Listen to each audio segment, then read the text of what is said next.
ஒரு மகிழ்ச்சியான செய்தி. இதயம் நலனையின் விலை லிட்டருக்கு ரூபாய் 105 குறைஞ்சிருக்கு.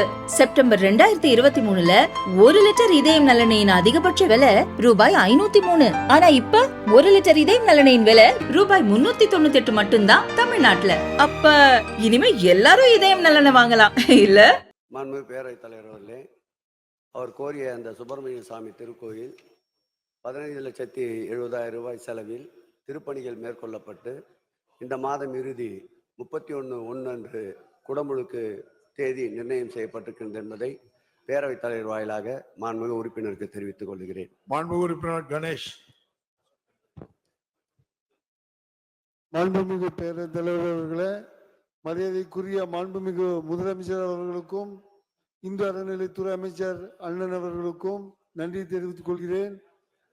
நீலகிரி மாவட்டம் புதுகை வட்டம் எல்கில் அருள்மிகு ஜலதண்டேஸ்வரர் திருக்கோயில் புனரமைத்து விரைந்து குடமுழுக்கு நடத்த அரசு ஆவணம் செய்யுமா என்பதையும், நீலகிரி மாவட்டம் புதுகை வட்டம் மற்றும் நகர் அருள்மிகு மாரியம்மன் திருக்கோயிலில் சிவன் சன்னதி, கொடியேற்ற மண்டபம் மற்றும் உற்சவ மண்டபங்கள் தரைதளம் விரைந்து புனரமைத்து உமா சன்னிதானத்திற்கு குடமுழுக்கு நடத்த அரசு ஆவணம் செய்யுமா என்பதை பேரவைத் தலைவராக கேட்டமர்கிறேன். மாண்புமிகு அமைச்சர்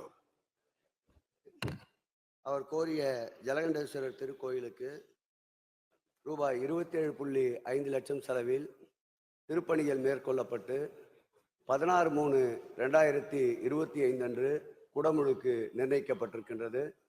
அவர் கோரிய மற்றொரு திருக்கோயிலான மாரியம்மன் திருக்கோயில் 1,66,60,000 ரூபாய் செலவில் கொடிமரம், அன்னதான குடம், தரைதளம் புனரமைப்பு பணிகள் மேற்கொள்ளப்பட்டு அடுத்த மாதம் பிப்ரவரி மாதம் 19/2/2025 அன்று குடமுழுக்கு நாள் நிர்ணயிக்கப்பட்டிருக்கின்றது. மாண்புமிகு உறுப்பினர் அவர்கள் கோரிய 3 திருக்கோயில்களும் அடுத்த மாத இறுதிக்குள் குடமுழுக்கு நடத்தப்படும் என்பதை பேரவைத் தலைவர் வாயிலாக உறுப்பினருக்கு தெரிவித்துக் கொள்கிறேன். மாண்புமிகு உறுப்பினர் கணேஷ். மாண்புமிகு பேரவைத் தலைவர் அவர்களே, நீலகிரி மாவட்டம் பாலகுலா கிராமம் மஞ்சக்கம்பை ஊரில் நாகராஜர் திருக்கோயில் இருக்கிறது. அதற்கு உடனடியாக அறங்காவலர்களை நியமிக்க வேண்டும் என பேரவைத் தலைவரை எப்போது நியமிக்கிறீர்கள் என்று பேரவைத் தலைவர் வாயிலாக கேட்டமர்கிறேன். மாண்புமிகு அமைச்சர் அவர்களே, எந்த காலத்திலும் இல்லாத அளவிற்கு மாண்புமிகு தமிழக முதல்வர் பொறுப்பேற்ற பிறகுதான் அவர் தலைமையிலே உயர்மட்ட குழு அமைக்கப்பட்ட ஆட்சி திராவிட மாடல் ஆட்சி. அதோடு இல்லாமல் அவர் தலைமையிலே அமைக்கப்பட்ட அந்த உயர்மட்ட குழு இதுவரையில் 3 முறை அவர் தலைமையிலேயே இந்த கூட்டம் நடைபெற்றிருக்கின்றது.